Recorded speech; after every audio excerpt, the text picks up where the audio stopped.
సిరియారాజు కల్లోలపడి తన సేవకులను పిలిచి, మనలో ఇశ్రాయేలు రాజు పక్షము వహించిన వారెవరైనది మాకు తెలియజెప్పరాదా అని వారిని అడగగా, అతని సేవకులలో ఒకడు, రాజువైన నా ఏలినవాడా, ఇశ్రాయేలు రాజు పక్షమున ఎవరునూ లేరు, కానీ ఇశ్రాయేలులో ఉన్న ప్రవక్తయగు ఎలీషా మీ అంతఃపురమందు మీరు అనుకొనిన మాటలు ఇశ్రాయేలు రాజునకు తెలియజేయుచున్నాడు. అందుకు రాజు, మేము మనుష్యులను పంపి అతని తెప్పించున్నట్లు నీవు వెళ్ళి అతడుండు చోటు చూచిరమ్ము అని సెలవీయగా, అతడు దోతానులో ఉన్నాడని వర్తమానము వచ్చెను. కాబట్టి రాజు అచ్చటికి గుర్రములను రథములను గొప్ప సైన్యమును పంపెను. వారు రాత్రివేళ వచ్చి నలుదిశలను పట్టణమును చుట్టుకొనగా, దైవజనుడైన అతని పనివాడు పెందలకడ లేచి బయటకు వచ్చినప్పుడు గుర్రములను రథములను గల సైన్యము పట్టణమును చుట్టుకొని ఉండుట కనబడెను. అంతటా అతని పనివాడు, అయ్యో నా ఏలినవాడా, మనము ఏమి చేయుదుమని ఆ దైవజనునితో అనగా, అతడు భయపడవద్దు, మన పక్షముననున్నవారు వారికంటే అధికులై ఉన్నారని చెప్పి, యెహోవా వీడు చూచున్నట్లు దయచేసి విని కండ్లను తెరువమని ఎలీషా ప్రార్థన చేయగా, యెహోవా ఆ పనివాని కండ్లను తెరవచేసెను గనుక వాడు ఎలీషా చుట్టూను పర్వతము అగ్ని గుర్రముల చేత రథముల చేతను నిండియుండుట చూచెను. హల్లెలూయా. ఏం జరిగింది ఇక్కడ? ఎప్పుడైతే ఆ రాజు ఆ దైవజనుడి మాట విన్నాడో, తన ప్రజలను నేను కాపాడుకోగలిగిన, తన సైన్యాన్ని కాపాడుకోగలిగినాడు. ఒకవేళ వినకపోతే ఆయన పరిస్థితి ఏంటి? ఈ హెచ్చరికను ఈయన చేసినప్పుడల్లా వారు ఆయన మాట విన్నారు కాబట్టి మరి ఆ సమయంలో వారు రక్షించబడ్డారు. అదేవిధంగా ప్రతి ఒక్కరికి, ప్రతి ఒక్క కుటుంబానికి, ప్రతి ఇంటికి ఎవరు కావాలా? ఎవరు కావాలమ్మా? దైవజనుని అవసరమో ఖచ్చితంగా ఉంటుంది. కానీ మనం దైవజనుని ఎప్పుడు పిలుస్తాం? ఎవరైనా పుడితే, ఎవరైనా చచ్చిపోతే, బర్త్డేస్ ఉంటే, లేకపోతే ఇంట్లో ఏదైనా కార్యాలు ఉంటే వీటి కోసం వాటి కోసం పిలుస్తాం. లేకపోతే మనకు అవసరమే లేదు, మనకు సంబంధమే లేదు కదా. ఏదైనా సమస్య వచ్చినప్పుడే మళ్ళీ మనము ఫోన్ చేసినా, మాట్లాడినా, కలిసినా, సమస్యలు ఏం లేవు అనుకో సంతోషంగా పిలుస్తామా? అస్సలు మనకి సంబంధమే లేదు. కానీ ఆ రోజుల్లో ప్రతి ఒక్కరూ మరి దైవజనునికి మరి లోబడి ఉండేవారు, కట్టుబడి ఉండేవారు. ఎందుకంటే దేవుడు వారితో మాట్లాడిన ప్రతి మాట చొప్పున మరి వారి జీవితంలో దేవుడు మరి వారిని కాపాడుతూ ఆశీర్వదిస్తూ వచ్చేవాడు. అదేవిధంగా ఇక్కడ మనం చూసినట్లయితే మరి రాజు అనేక సైన్యాన్ని ఆయనను పట్టుకొని రావడానికి పంపించారు, ఎలీషాని. అయితే అక్కడ పనివాడు చూసి మరి భయపడిపోయినాడు. అప్పుడు మరి అన్నాడు, చూడు నీ కళ్ళు, ఆయన కళ్ళు తెరవబడ్డాయి, ఇప్పుడు చూడు అన్నప్పుడు అప్పటిదాకా కనబడలేదు, చూడలేకపోయినాడు అనమాట, చుట్టూ ఎవరున్నారు ఏంటి అనేది. ఎప్పుడైతే కళ్ళు తెరవబడ్డాయో మరి ఆయనకి ఏం కనబడ్డాయి? అగ్ని రథములు కనబడ్డాయి. ఇంకేం చూశాడు? గొప్ప సైన్యమును చూశాడు. హల్లెలూయా. చూడండి, ఒక్క వ్యక్తిని కాపాడడానికి దేవుడు ఎంతమందిని పంపించాడు అక్కడికి కదా. కంటి కనపడని ఎంతో గొప్ప సైన్యాన్ని దేవుడు అక్కడికి పంపించాడు. మరి ఇందాక బిలాము దగ్గర కూడా జరిగింది, మనం చూసినాం కదా.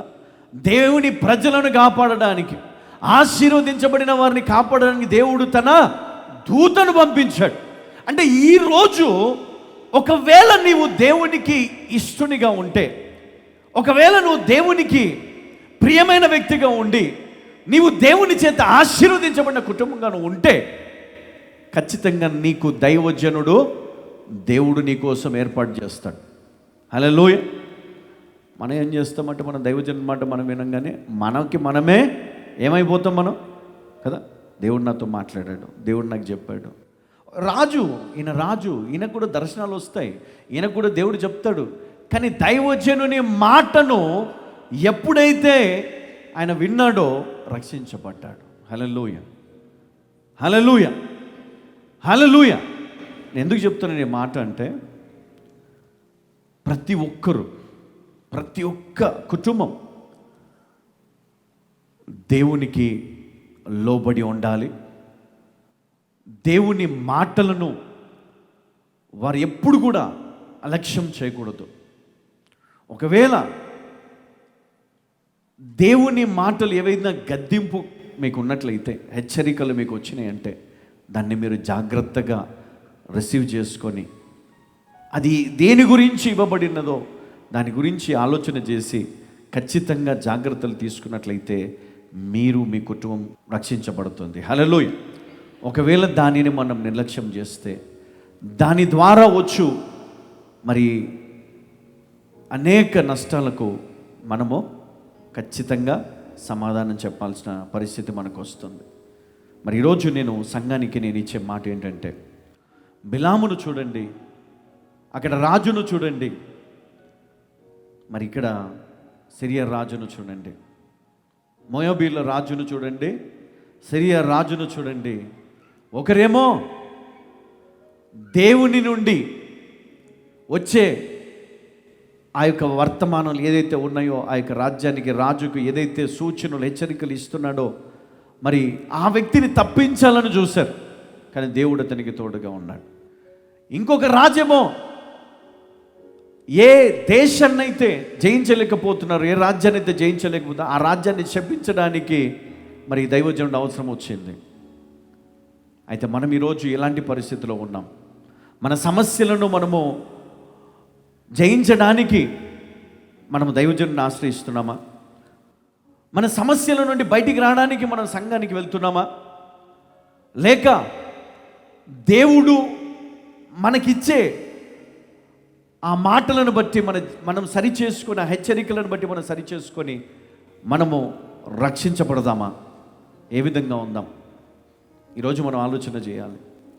ఒకవేళ నువ్వు గనక దేవుని హెచ్చరికలను గనక నువ్వు ఖచ్చితంగా నువ్వు లక్ష్య పెడితే, దేవుడు ఖచ్చితంగా నిన్ను, నీ కుటుంబాన్ని ఆయన కాపాడుతాడు కదండి.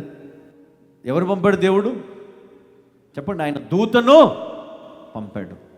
మరి ఈరోజు మీకోసం ఆయన పంపడా? మీ కుటుంబం కోసం ఆయన పంపడా? ఎందుకు నీ కుటుంబంలో నష్టం జరుగుతుంది? ఎందుకు నీ కుటుంబంలో వ్యాధులతో నువ్వు నష్టపోతున్నావు, ఇబ్బందులతో నువ్వు నష్టపోతున్నావు? ఈరోజు ఎందుకు ఈరోజు నీ పరిస్థితి దినదినము దిగజారిపోతుంది? కొంతమందికి చాలా డబ్బులు వస్తాయి కదా, ఎవ్రీ మంత్ పెన్షన్ కావచ్చు, ఇంట్రెస్ట్ కావచ్చు, సాలరీ కావచ్చు, లేకపోతే వారికి ఉన్నటువంటి ఆస్తులు కావచ్చు, ఇంకేదైనా. సంతోషంగా అనుభవిస్తున్నారండి? సంతోషంగా తినగలుగుతున్నారా? చెప్పాలా? నష్టం కదా. ఇట్లా రాగానే అది 1,00,000 కాదు, 2 లక్షలు కాదు, ఎన్నో వచ్చినా ఇట్లా కరిగిపోతుంట. ఎందుకని? అది నీ నిధుల్లో లేదు. ఎందుకు నీ బ్యాంక్ అకౌంట్లో లేవు? ఎందుకు నీ చేతిలో లేదు? అది నష్టం కాదా? అది తెగులు కాదా? నీ పంటను తినివేసే పురుగు. హల్లెలూయా కదా. పొలాల్లో ఉన్న వాళ్ళకే పంట తినేసే పురుగు కాదు కదా. డబ్బులు ఉన్న వాళ్ళని డబ్బులు తినేసే పురుగు కూడా ఉంటుంది. ఆరోగ్యాన్ని తినేసే పురుగు ఉంటుంది. నీ జీవితాన్ని నాశనం చేసే పురుగులు ఉంటాయి. ఇవన్నీ కూడా మరి అపవాదికి సంబంధించినటువంటి మాటలు. అంటే ఇది అపవాదికి సంబంధించినది. వాడు నాశనం చేస్తాడు, నాశనాన్ని కోరుకుంటాడు. మరి బాలాకు రాజు ఏం కోరుకున్నాడు? వాళ్ళని శపించు, నాశనం చేయాల వాళ్ళని అని కోరుకున్నాడు. మరి నీవు కూడా నాశనమును కోరుకుంటున్నావా లేదా ఆశీర్వాదాన్ని కోరుకుంటున్నావా? దేవుడు శాపాన్ని ఆశీర్వాదంగా మారుస్తాడు. ఈరోజు ఎంతమంది అయితే మరి ఆ శాపము చేత కొట్టుమిట్టాడుతున్న వారందరినీ కూడా క్రీస్తు రక్తము చేత, యేసు క్రీస్తు రక్తము చేత ఆయన పవిత్రపరిచి వారందరినీ కూడా రక్షించును గాక. హల్లెలూయా. ఇప్పుడు మనకి ఇవ్వబడినటువంటి మంచి మార్గం ఏంటంటే యేసయ్య ద్వారానే మనం అన్నిటిని జయించగలుగుతాం కదా. క్రీస్తు లేకుండా నువ్వు జయించలేవు. అందుకనే క్రీస్తును నువ్వు కలిగి ఉంటే, నీ జీవితంలో కలిగి ఉంటే నువ్వు ఇలాంటి శాపాలన్నింటినీ నువ్వు జయించగలుగుతావు. హల్లెలూయా.